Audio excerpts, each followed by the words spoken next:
नमस्कार, देश देशांतर में आपका स्वागत है। मैं हूं आरफा खनम शेरवानी। अफगानिस्तान के राष्ट्रपति अशरफ गनी ने काबुल में हुए आतंकवादी हमलों के लिए पाकिस्तान की आलोचना की है। अफगानिस्तान में आतंकी हमलों में अचानक इजाफा हुआ है। काबुल में पिछले कुछ दिनों में ऐसे हमलों में मारे जाने वाले लोगों की तादाद 50 के पार पहुंच गई है। हाल ही में काबुल एयरपोर्ट पर एक कार बम धमाके में 5 लोग मारे गए थे। प्रेस कॉन्फ्रेंस उन्होंने की है राष्ट्रपति गनी ने, और साथ ही ट्विटर पर भी उन्होंने संदेश भेजे जिसमें उन्होंने आरोप ये लगाया कि पाकिस्तान में आत्मघाती हमलावरों की ट्रेनिंग जारी है, ट्रेनिंग कैंप्स भी जारी हैं और बम बनाने वाली फैक्ट्रियां हमेशा की तरह सक्रिय हैं। हम समझने की कोशिश करेंगे कि क्या असर पड़ेगा उनके इस बयान का पाक और अफगान जो रिश्ते हैं उन पर, और कैसे चलेगी अब अफगान सरकार और तालिबान के बीच जो शांति वार्ता जिसकी शुरुआत हुई थी, किस तरह से उसे आगे बढ़ाया जाएगा, क्योंकि कहीं ना कहीं मध्यस्थता की जो भूमिका है वो पाकिस्तान की थी। अब इस तरह के जो आरोप हैं उसके बाद किस तरह से शांति वार्ता आगे चलेगी और किस तरह से हालात बदलेंगे इस पूरे क्षेत्र के लिए, भारत के जो हित हैं क्या वो भी प्रभावित हो सकते हैं। मेरे साथ दो पूर्व राजदूत मौजूद हैं, TCA रंगाचारी, और साथ ही मेरे साथ शिव शंकर मुखर्जी मौजूद हैं। विनोद कुमार शर्मा हैं, पॉलिटिकल एडिटर हैं हिंदुस्तान टाइम्स के, भारत पाक रिश्तों को, भारत अफगान रिश्तों को और साथ ही इस पूरे क्षेत्र को भी बहुत अच्छे तरीके से समझते हैं। कॉमोडोर रिटायर्ड उदय भास्कर भी मेरे साथ मौजूद हैं जो कि डायरेक्टर हैं सोसाइटी फॉर पॉलिसी स्टडीज़। और साथ ही हम कोशिश ये करेंगे कि हमारे साथ दो खास मेहमान जुड़ जाएं काबुल से और इस्लामाबाद से। BBC के संवाददाता सईद अनवर हमारे साथ फ़ोन लाइन पर मौजूद होंगे, और साथ ही हमारे साथ जियो TV के एडिटर हामिद मीर साहब भी फ़ोन लाइन पर मौजूद होंगे। सभी मेहमानों का बहुत बहुत स्वागत है।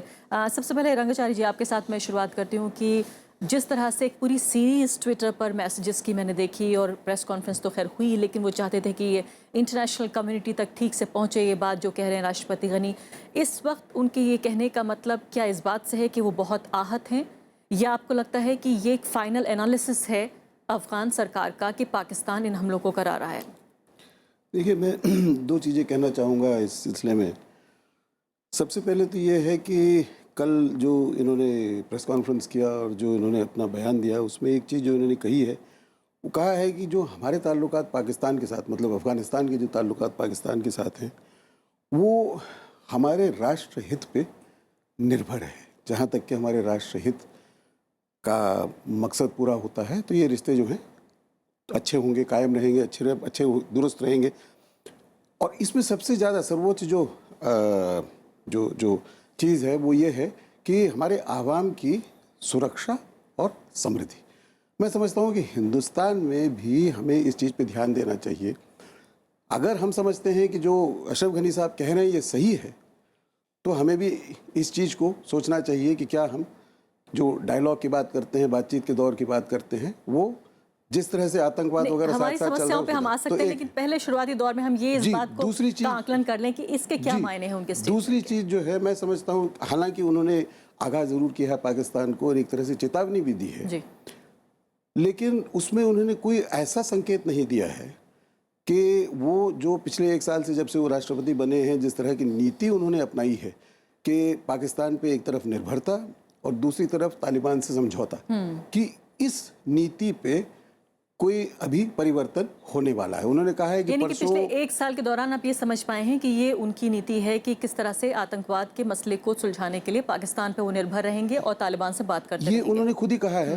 और दूसरे, अभी परसों उन्होंने ये भी ऐलान किया इस प्रेस कॉन्फ्रेंस में कि परसों एक मुलाकात होनी है अफगानिस्तान और पाकिस्तान के डेलीगेशन। उसमें वो चाहते हैं कि पाकिस्तान कोई एक ठोस ऐसा एक एक्शन प्लान दे जिससे उन्हें ये संकेत मिले कि हाँ, वाकई में जो पिछले साल ये ISI और NSD के दरमियान जो एग्रीमेंट हुआ था कि दोनों जॉइंटली मिल करके आतंकवाद के खिलाफ लड़ेंगे, उस पर वाकई में पाकिस्तान अमल करने के लिए तैयार है। जी। सईद अनवर साहब इस वक्त हमारे साथ काबुल से फ़ोन लाइन पर मौजूद हैं। देख लेते हैं कि अफगानिस्तान में इसको लेकर रिएक्शंस किस तरह की हैं। सईद अनवर साहब, आप अफगानिस्तान की जो पूरी पॉलिटिक्स है उसे अच्छे तरीके से समझते हैं, और पाकिस्तान से किस तरह के ताल्लुकात हैं अफगानिस्तान के, उनको भी आप अच्छे तरीके से जानते हैं। ये बताइए कि इसको कितनी संजीदगी से, कितनी सीरियसनेस के साथ लिया जा रहा है अफगानिस्तान में प्रेसिडेंट गनी के इस पूरे स्टेटमेंट को, बयान को, प्रेस कॉन्फ्रेंस को? देखिए, जब से अफगानिस्तान में कौमी इत्तेहाद हुकूमत इस्टेब्लिश हुआ, तब से काबुल और इस्लामाबाद के दरमियान ताल्लुकात में बहुत बेहतरी आई थी। लेकिन जब अफगानिस्तान में खासकर गुज़श्ता 1 महीने में वायलेंस की शरह में इजाफा हुआ, तो अफगानिस्तान के अंदर भी हुकूमत बहुत प्रेशर के अंदर था और कई सवालात हुकूमत के सामने उठाया जा रहा था कि अफगान के करीब है, और जहाँ ये इल्जाम भी है कि पाकिस्तान में है तो अफगानिस्तान में वायलेंस की तरह में इजाफा हो रहा है। यहाँ भी प्रेशर बहुत ज़्यादा था। गुज़श्ता रोज़ सदर अशरफ गनी का सईद साहब, हम आपको दोबारा फ़ोन लगाते हैं इस बीच और उम्मीदें करते हैं कि आपकी लाइन दुरुस्त हो जाएगी। इस बीच आपने जो कहा है उसी पर यहाँ रिएक्शन में लेती हूँ, वापस आपकी तरफ लौटूंगी। विनोद शर्मा जी वो ये कह रहे हैं, जो समझ फिलहाल आया है, उनकी टूटी फूटी जो आवाज़ आ रही थी कि शुरुआत में रिश्ते बहुत अच्छे रहे, लेकिन जितने आतंकवादी हमले वहाँ बढ़ रहे हैं, जो अफगान सरकार है वो दबाव में है और किसी को ज़रूर है उन्हें आरोप लगाना है। दबाव में तो होगी, क्योंकि अशरफ गनी साहब के आने के बाद जो हामिद करज़ाई की पॉलिसी थी उसमें पैराडाइम शिफ्ट हुआ। हामिद करज़ाई ये कहते थे कि जो भी पीस प्रोसेस होगा वो अफ़गानिस्तान लेड होगा, कॉन्स्टिट्यूशन को मानेंगे तालिबान्स, और आर्म्स का सरेंडर होगा, गिविंग अप आर्म्स। ये 3 बेसिक पॉइंट्स थे। इन तीनों पॉइंट्स पे अशरफ गनी साहब ने अपनी स्थिति बदली, और मैं समझता हूँ कि टॉक्स की जो पेटनेज है, उसका जो संरक्षण है, वो पाकिस्तान के हवाले कर दिया। और बातें भी पाकिस्तान की ज़मीन पे की गई, उनकी टेरिटरी पे की गई, और पहली बार इस तरह से बातचीत, और पहली बार ऐसे ये बातचीत हुई है। तो जो गार्जियन एंजल था इस पीस प्रोसेस का, उन्होंने अब अशरफ गनी साहब ने ये बात को माना और कहा है जो गार्जियन एंजल था वो अपनी वादों पे खरा नहीं उतर रहा, और उन्हीं की सरजमीं पर अफगानिस्तान के खिलाफ जो अटैक्स हैं हाल ही के दिनों में जो हुए हैं वो प्लान हो रहे हैं। इसको आप मुजाहिदीन जो पहले हुआ करते थे उनके परिप्रेक्ष्य में देखें, क्योंकि मुल्ला उमर की मौत की खबर आने के बाद तालिबान में अगर कोई एक सिंगल बॉडी हम उसको मान सकते थे जो वो कभी नहीं थी, उसमें भी स्प्लिंटरिंग शुरू हो गई है, वो भी टूटना शुरू हो गया है। और जब तालिबान की एक आवाज़ नहीं है और जो उनका सक्सेसर मनोनीत किया गया है, अफगानिस्तान में आवाज़ें उठ रही हैं कि वो तो ISI की क्रिएशन है, तो बातचीत कैसे होगी? अब अशरफ गनी साहब को पाकिस्तान से तो शायद बातचीत करनी चाहिए। हम कौन होते हैं उनको ये कहने वाले कि किससे बातचीत कीजिए और किससे ना कीजिए, लेकिन कम से कम चाइना और अमेरिका से तो कर ही लीजिए, क्योंकि जिनके वॉच पे ये बातचीत तालिबान के साथ पाकिस्तान की सरजमी पे हो रही थी। क्योंकि अगर उनको सही में अपने मुल्क में शांति चाहिए और उनको अच्छे रिश्ते पाकिस्तान के साथ चाहिए, और उनको इस बात पे विश्वास है कि नवाज शरीफ साहब अपने वादों पे खरे उतरेंगे, कि उनकी बात जो है उनके सब इदारे सुन लेंगे इस इशू पर, क्योंकि अफगानिस्तान एक ऐसा मसला है जहां पर उसकी इस्टेब्लिशमेंट में अगर कोई एक राय है तो वो ये राय है कि पाकिस्तान में हमको अपना वो जो पुराना स्ट्रेटेजिक डेप्थ वाला जो वो बनाना है, वो जो मॉडल है उसको हमको वहाँ अप्लाई करना है, यानी सरहद इस्लामाबाद से काबुल तक जाएगी। देखिए आप समझिए इस बात विनोद को। जी, मैं एक बार फिर से लाइन कनेक्ट करने की हम कोशिश कर रहे हैं सईद अनवर साहब से। बहुत अहम है ये जानना कि अफगानिस्तान का जो पॉइंट ऑफ व्यू है, जो उनका पर्सपेक्टिव है, वो किस तरह से। सईद अनवर साहब, अगर आप मेरी आवाज़ सुन रहे हैं तो ये भी समझने की हम कोशिश करेंगे कि क्यों पब्लिकली अगर ये सेंटिमेंट है, जिस तरह से विनोद शर्मा ये कह रहे हैं, बहुत ही एक्सपीरियंस जर्नलिस्ट हैं, वो ये कह रहे हैं कि कहीं ना कहीं शुरू से जो पाकिस्तान परस्ती इस खासकर हुकूमत की हमें नज़र आई है अफगानिस्तान की, फ़िलहाल इसका पब्लिक्स अपने सेंटिमेंट को पब्लिकली जो जाहिर किया गया है, उसके पीछे आप क्या वजह देखते हैं?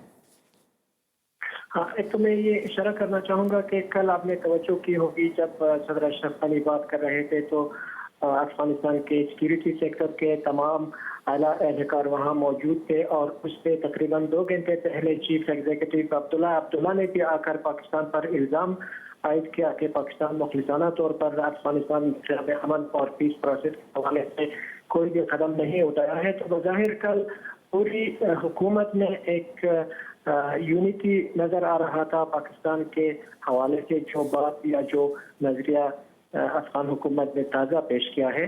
साथ ही कल से मैं मॉनिटर कर रहा हूँ अफगानिस्तान में जितने भी सोशल मीडिया यूज़र हैं वो सब कह रहे हैं कि अफगान हुकूमत के ये बहुत पहले ऐसी बात करना चाहिए था, ये स्टैंड लेना चाहिए था। अब ज़्यादातर अफगानों का कहना ये है कि अगर अब अफगान हुकूमत ने स्टैंड ले ही लिया है तो इस पर कड़ा हो जाए और मजीद आगे जाए, ताकि पाकिस्तान के साथ जो अफगान हुकूमत ने बात की है कि 5-6 इशूज़ पर अफगान हुकूमत ने पाकिस्तान को बताया है कि आप ये काम करें, अभी तक कुछ नहीं हुआ है, तो मजीद इस हवाले से अफगान हुकूमत अपने बातों पर कायम रहे।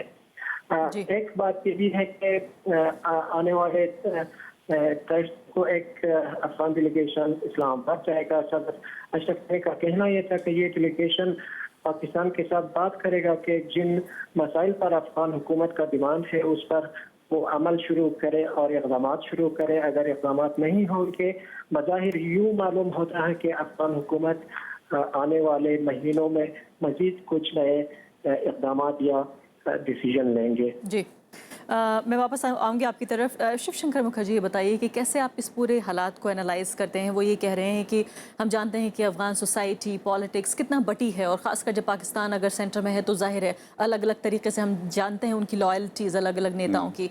वो ये कह रहे हैं कि पूरे तरीके से जो गवर्नमेंट है वो यूनिटी में नज़र आई, उसमें एकता नज़र आई। क्या आप इसके अलावा अगर पीछे जा के देखने की कोशिश करें, क्या ये एक दबाव की राजनीति भी आप कहेंगे अफ़गान गवर्नमेंट के लिए पाकिस्तान की तरफ? देखिए, आपने सही कहा कि अफ़गानिस्तान के बहुत ग्रुप्स हैं जो जिसमें उनका पावर बटा हुआ है। अब जब हम कहते हैं कि अफ़गानिस्तान ने प्रोटेस्ट किया, प्रेस कॉन्फ्रेंस में उनके रईस अशरफ गनी ने वो पाकिस्तान पर आरोप लगाया कि वहाँ अब भी बॉम्ब्स बन रहे हैं जो अफ़गानिस्तान में फट रहे हैं, अब भी आतंकवाद वहाँ से तालिबान के थ्रू आ रहा है।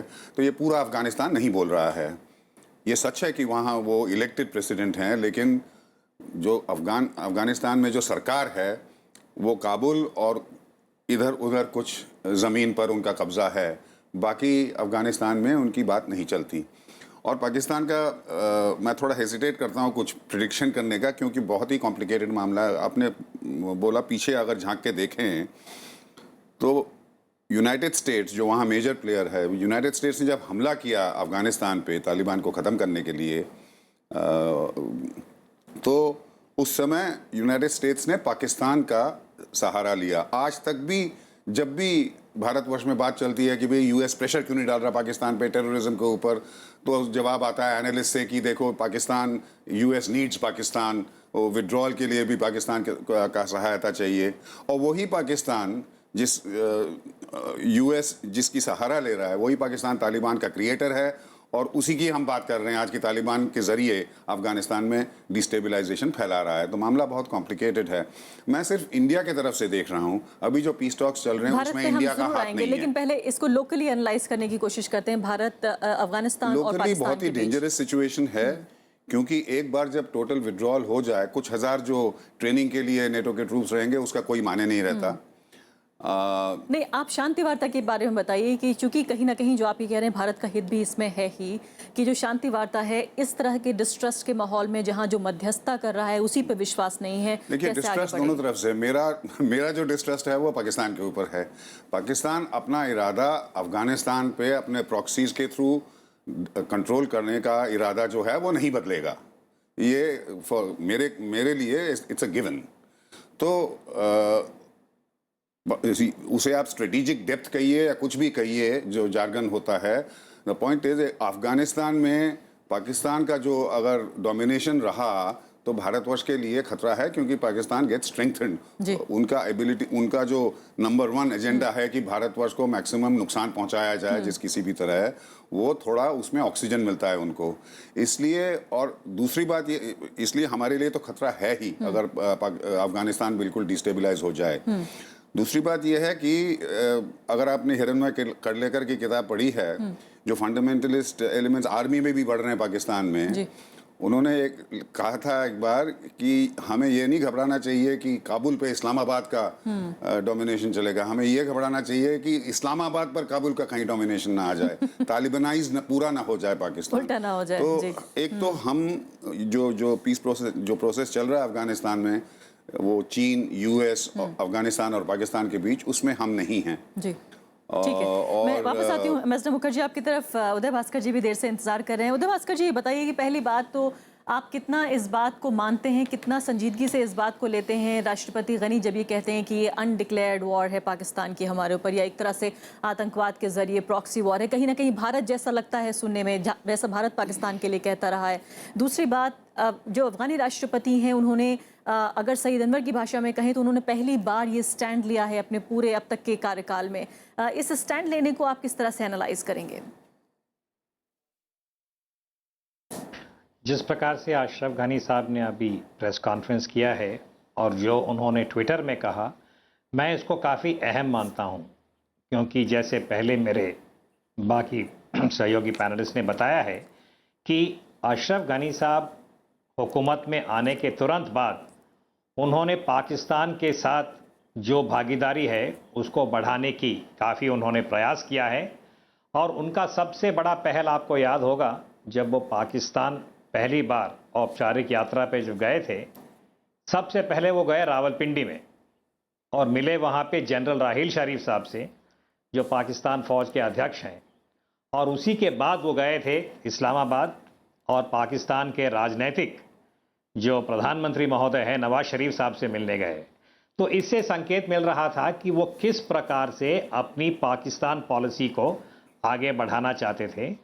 और ऐसे व्यक्ति को, और ये अपने शब्दों को बहुत चुन चुन के बोलते हैं, और कारजाई साहब के हुकूमत में और गनी साहब के ये जब प्रेसिडेंसी आया था, ये बहुत बड़ा एक मैं कहूँगा परिवर्तन था कि वो पाकिस्तान के साथ एक भागीदारी का रिश्ता बनाना चाहते थे।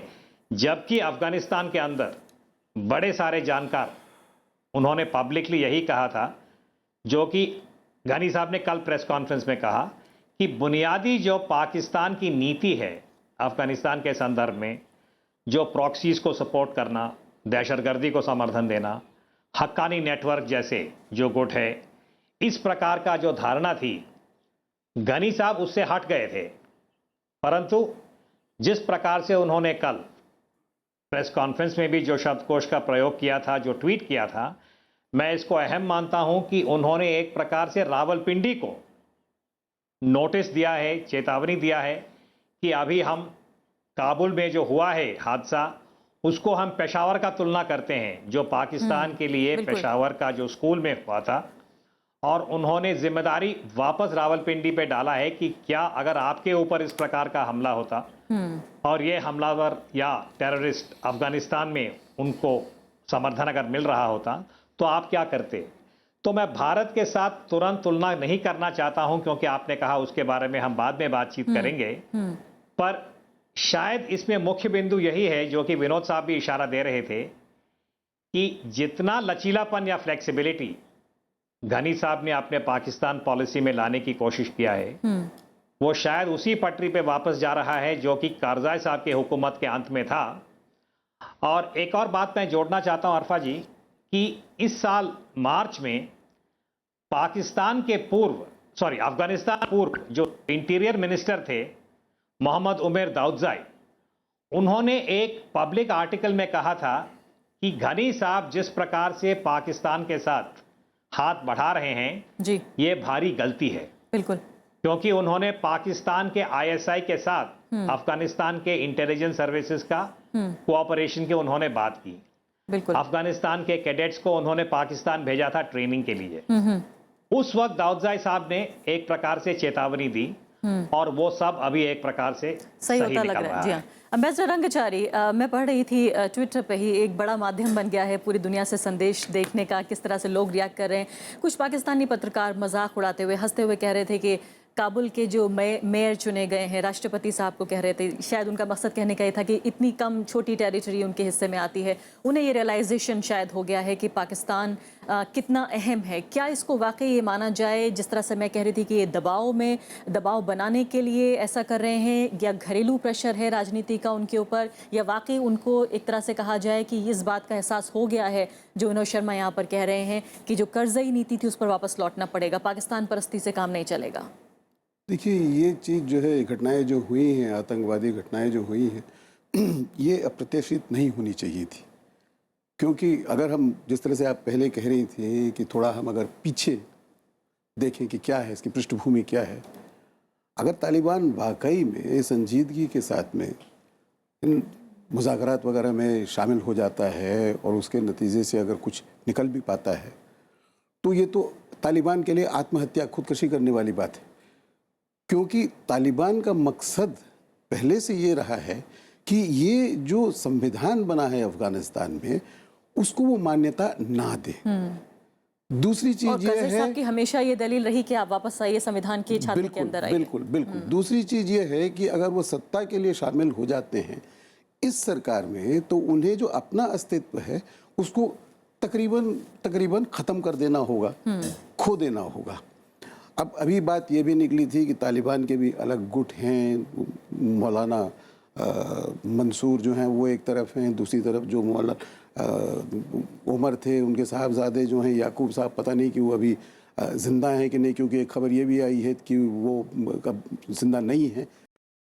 के गुट जो हैं उन्हें भी ये ज़रूरी है ये दिखाने के लिए, शायद मंसूर साहब को भी ये ज़रूरत है दिखाने के लिए कि हम आईएसआई के निर्देशन में काम नहीं कर रहे हैं, हम आज़ाद हैं कि इस तरह की कुछ घटनाएं कराएं। और जो कि वहाँ पर फील्ड कमांडर हैं उनको तो करना ज़रूरी है, एक तरफ अफगानिस्तान को दिखाने के लिए, दूसरी तरफ जो तालिबान का जो नेतृत्व है, जो नया नेतृत्व है इनके मौलाना मंसूर के तहत, जो शायद उनको ये दिखाने के लिए कि साहब आप चाहे जो भी बातचीत वगैरह करना चाहें हम तो अपनी लड़ाई जारी रखेंगे। तो यानी आप ये कह रहे हैं कि तालिबान के जो अलग अलग फैक्शंस हैं, जो टूट है, वो भी इसमें नजर आ रही है। समय कम है मेरे पास जी। विनोद जी ये बताइए कि फिलहाल अफगान सरकार के पास इस स्टेटमेंट के बाद अब क्या ऑप्शंस हैं?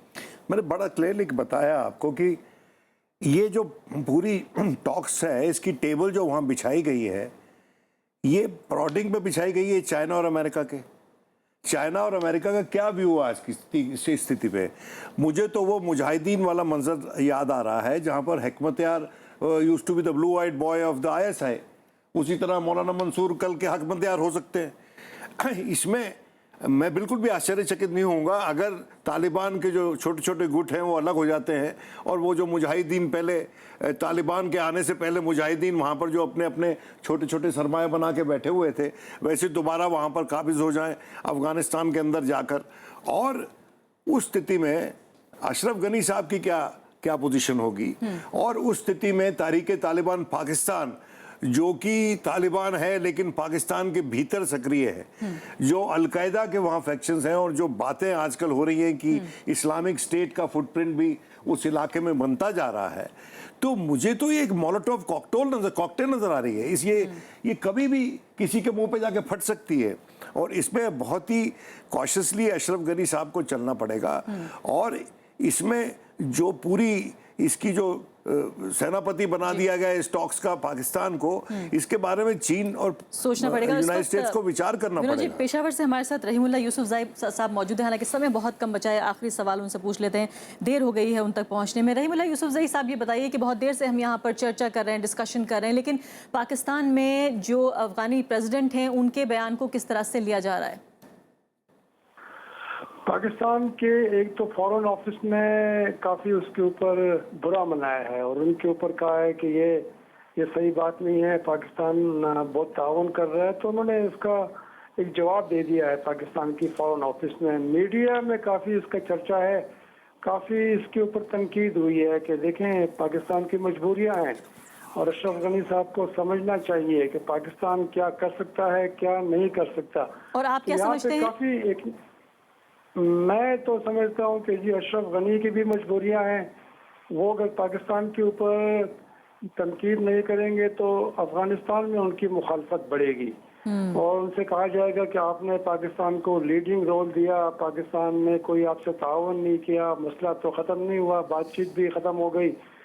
और फिर ये है कि पाकिस्तान भी जाहिर है एक हद तक वो तालिबान को तो मुज़ाकरात की मेज़ पे ले आया, अब उनको फिर लेके आना है और फिर बिठाना है, फिर बात करवानी है, तो पाकिस्तान के लिए भी काफ़ी मुश्किलात हैं। और फिर तालिबान का ये है कि उनके आपस के इख्तलाफात हैं, तो जो मुज़ाकरात के हक़ में नहीं है वो तालिबान, जो फाइटर्स हैं, कमांडर्स हैं, वो तो अपने हमले कर रहे हैं, वो तो कह रहे हैं कि जी हमने जंग करनी है, हमने कोई बातचीत नहीं करनी।